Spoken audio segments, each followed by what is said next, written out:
how is this album different than the two others?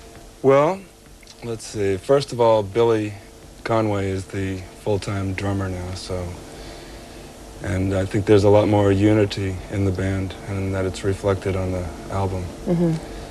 And what else? Dana has developed his double sax technique, and you can hear that on a couple of songs.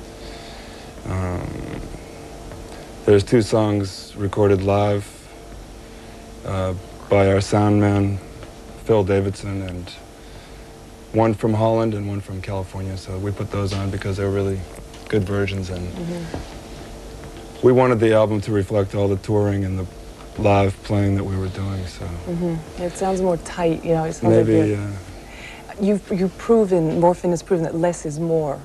How did you get the idea to decide 3 people, no guitar?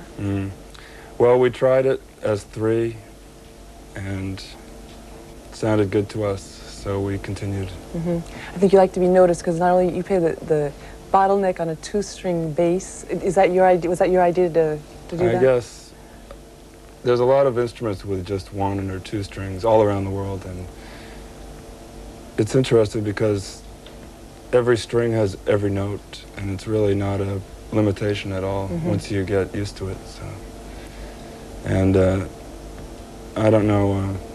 I started out on 1 string because that was the easiest, and I gradually promoted myself to 2 strings, and now that feels pretty complete. So you think you'll stop there? I think we'll stop taking off, putting on? How do you write your songs? You write them alone and then you bring them to the group, or do you compose? Yeah, pretty much the words and the general musical outline are there, but it requires a lot of contribution from Billy and Dana to make it work within this format, because we can't fall back into traditional roles within the band because of the instruments. Are you quite paternal when you write a song? When you give it to them, do you feel like, or do you feel like I have to protect it, or are you open to their? No, I'm open. I used to ask them, play this, play that, and it was never any good. So I said, just play what you think is the best, and that's always the best. So. Because since being 3, you have to really find a harmony between you guys. How did you meet? How did you decide to form this? Well, Billy and I were in another band for a long time before Morphine, called Treat Her Right, Traite-la bien, as they say in some places. Good advice, men. Yes, words to live by, we like to think. And Dana actually was a friend who was our roadie for one tour, and he used to play saxophone with us occasionally, and I was a big fan of Dana, and I always wanted to have a different band just with Dana, and so now we do it. I read that Prince is one of the singers that you really admire, and it seems surprising. It seems such a contrast to what you do. Why? What does Prince have that, or love symbol, I should say?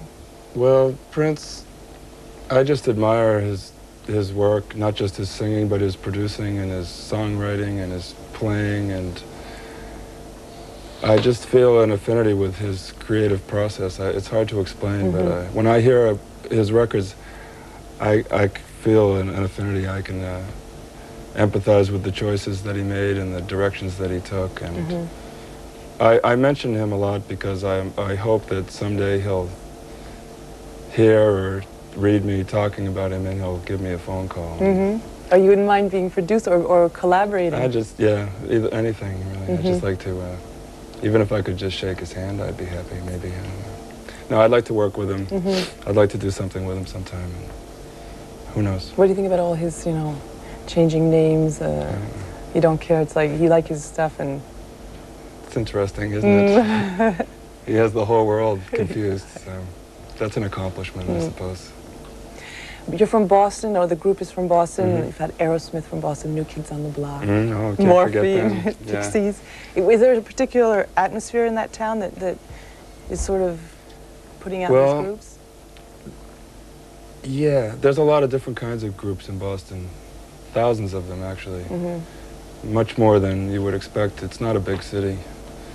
But there's a lot of small clubs where you can experiment without any pressure. You can just play in the corner, no stage, no lights, no expectations. You don't even have to be good. As long as you don't irritate the regulars, it's you can do whatever you want. So it was in that spirit that Morphine began. It's just one of many experiments and projects that everyone in the band was trying. It's also it's a college town. I mean, there are about, I don't know how many, 200. College city. College city, maybe 200 it's true, colleges there. And I think a lot of these groups, alternative groups, are being born on college campuses. Maybe that's also a... Partly, yeah. There's a lot of bands that move to Boston from Hawaii and even from New York sometimes, because life in New York is hard for a band. Just the cost is really high just to live in New York. And if you could write the soundtrack to any movie, by who would you choose? What director would you choose? Or maybe two directors? Oh, I don't know. How about Robert Altman? Is he available? I think so. He's open to a lot of ideas, I think. Bob, give me a call.